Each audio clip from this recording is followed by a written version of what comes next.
zay dia hoe ao anatin'ny lalam-panorenana dia milaza fa ny antoko na mpondrona antoko no manolotra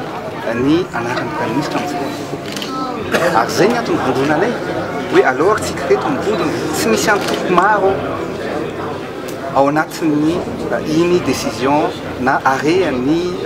CESI zay milaza antoko no manana ny maro anisa ao anatin'ny Assemblée nationale ary reto aloha tsika tsy hamitaka ny vahoaka satria tsisy milaza mihitsy ao anatin'ny constitution ao anatin'ny lalam-panorenana fa ny tsolombavam-bahoaka no manolotra ny anaran'ny praministra fa ny antoko no manolotra ny anaran'ny praministra ary zay famitahana sy fanodikodinana ny lalàny zay no miteraka olana ary miteraka korotana foana eto amin'izao. Ny antoko maitso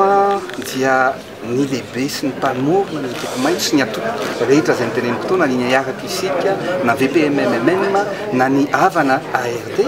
dia manosony ary fatapoko hitapoko hitam-pirenena fa miaraka raha ohatra ka misy sonian'ny lehibean'ny antoko maitso any dia hoeto aty fa tsy mino an'izany raha toa ka misy sonian'ny